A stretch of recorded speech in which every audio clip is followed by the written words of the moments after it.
Join us now on the Boardwalk on the hotline. Let's get the latest on the Phillies. I have no idea what this Nightingale tweet is. Maybe it has to do with what Frank's writing about right now. Frank, you say that the Phillies haven't made a decision, but it's either going to be one or the other and not both.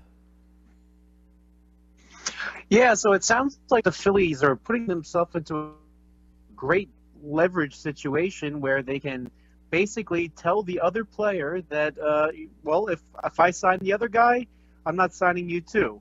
So now both of them are going to have to take a quick look at themselves in the mirror and say, do I want to sign first or do I risk the Phillies getting out of this? Because once the other team gets it, they lost another potential major mega money bidder, and they might have to settle for much, much less. So this is a pretty interesting situation. The Nightingale tweet that Eitan was referring to, according to team executives, they have visions of signing Harper, Keuchel, and Kimbrel. So it sounds like they have a plan, and it doesn't include Machado. Well, you know what? The Phillies do still want to add a left-handed starter. That's been the plan all along. I don't think that changes whether they add Harper or not, or they add Machado or not. And Kimbrel's a very interesting name because when signed David Robertson, you thought that that was it. And you thought that they're both was set. I mean, the Phillies have many, many, many relievers right now.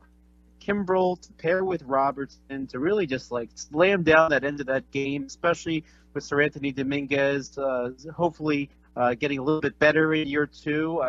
The Phillies, I think, mean business. They want to win next year. And, you know, even though this free agent market has been slow, with, of course, the Phillies looking for a big prize, whether it be Machado or Harper, they're not done. And still a lot of offseason left in Major League Baseball, and the Phillies are going to be in on everybody basically until the end because they have the payroll flexibility. You add one of these players, it doesn't preclude you from adding a starter. It doesn't preclude you from adding another reliever. They could even add another bat if they want. So there's really a lot of offseason left, and you know teams are going to start making trades once these free agents land and the Phillies know who they're going to have. Well.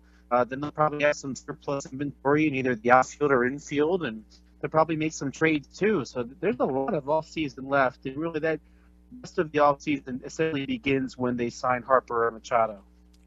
How close do you think they are in Machado's camp and just looking at a deal? I know that the focus has been on Bryce Harper the past week with the 5-hour meeting in Vegas, Frank, but how close do you think they really are with anything concrete with Manny Machado? You know, I never really understood why Machado was their preference. I think maybe the Phillies have kind of been playing it coy all along. I think they wanted the marketplace to sort of establish itself, really see who are actual competitors in landing Harper's service. And I think the Phillies planned to jump in all along when they did not stop and meet with him when they were in Las Vegas the first time. So the Phillies need that left-handed bat in the lineup. You know, they're very, very right-handed. The very good acquisitions they've made so far in Gene Segura and Andrew McCutchen, both right-handed. You really realize you need a left-handed bat to go behind Rhys Hoskins. And honestly, there's, Manny Machado would be great if he's the only one that they could get. But, once I think the Phillies realized that they had a shot at Harper, I think he became the focus. But at the same time, Machado is not a bad plan B. It just makes them even more right-handed than they already are. In which case, then you got to try to find a left-handed outfielder somehow, some way, just to bring some sort of balance to that lineup. But I think they'd be happy with either. But I think since the market has set itself the way it has, and since Harper seems to be a better fit in terms of being the left-handed bat, I can see the Phillies trying to get that deal done more so than Harper's. And at this point, maybe Machado is the leverage to make it happen because, for all I've read about the opposition to sign Harper, it sounds like it's just the Phillies and the Washington Nationals. If you're the Phillies, you have a little extra incentive to sign him because it's the Nationals.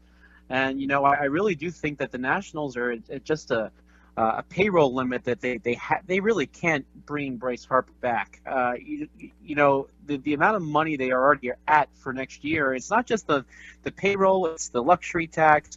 If you go over the luxury tax 2 times in a row, then they're going to tax that contract an additional 50%. So are you saying that you're going to give and it's on the average annual value too, not on the money he's paid in any given year. So are you going to really say that you'll sign Bryce Harper to, let's say, $32 million when you're going to pay another $16 million in penalty?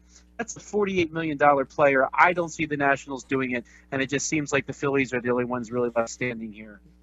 At this stage of the game, I had said over the weekend I wouldn't expect Harper to do anything, or the Phillies don't want to do anything because the Eagles are playing. They're not going to get the attention.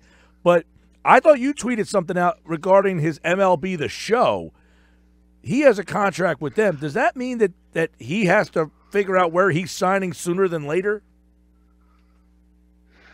It's very interesting. I think one of the big teases this offseason has been the release of the PlayStation game MLB The Show, and Harper's on the cover, and kind of one of the leading offseason marketing teases for this video game was, hey, what uniform is he going to wear on the cover? I'm looking at the MLB The Show's tweets. Now, some of them were kind of messing around, maybe playing with Phillies fans, trying to get them excited. I think the one URL was Bryce Fanatic, spelled like the Philly fanatic, not like the word F, like a normal fan would be spelled.